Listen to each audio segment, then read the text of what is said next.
For everyone who's watching this right now, they hear meditation is good for them, but what is it and how do you do it? So meditation, most people think, is just letting your mind go blank, or it's this weird woo-woo thing, but it is not. Meditation, as it's simply defined, is a practice or a training that leads to healthy and positive mind states. So some examples of kinds of meditation you might have heard of are Zen, transcendental, focused attention. What all these have in common is it's simply a practice or a training that's meant to make your mind better. So where would somebody start? Because for a lot of people, do they have to be on a mountaintop somewhere, sitting on a yoga mat? You can do meditation anywhere, anytime.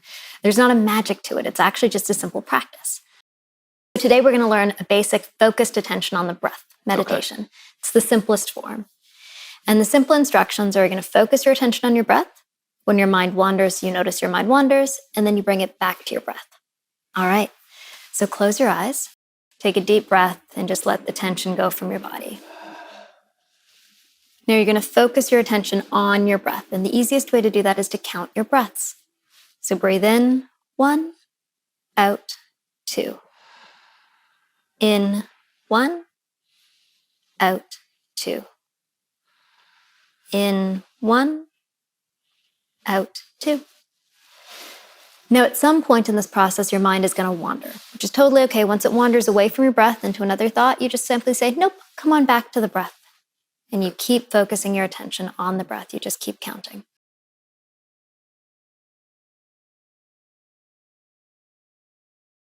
People think that when someone's meditating for 20 minutes, it's like their mind is completely empty. Yeah, not at all. That's just a myth.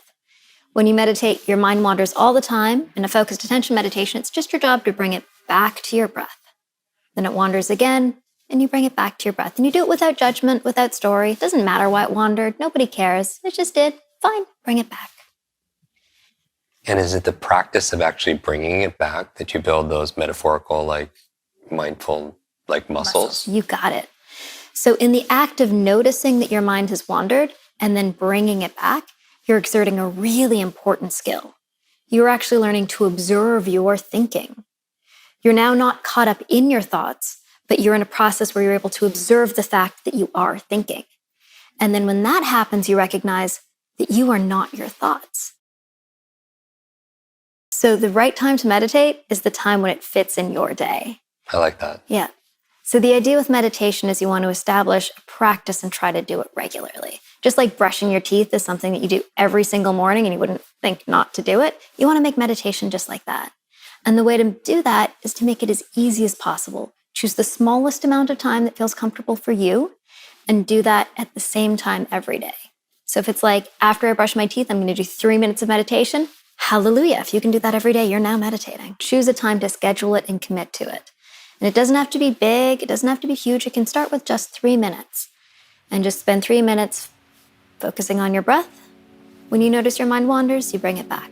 Once you get comfortable at doing 3 minutes, you're like, hey, I think I can do 5. Move it up. Once you can do that, maybe I can do 10 and move it up till eventually you have a regular practice. And once you have that regular practice, you have built a skill that you can use at any time in the day. So the magic of meditation is you practice it once a day, but it serves you for the rest of time. So there's an amazing study from Dr. Eileen Luders that demonstrates that people who have a long-term meditation practice, and this is defined as 5 years or more, have brains that look on average 7.5 years younger. So if you're like, oh, I don't have the time to meditate, that's a great investment to make. 5 years of meditation and a brain that's 7.5 years younger. And that's just a short daily practice. So what's actually happening inside the brain during meditation, whether people have started practice or they're using a device like Muse?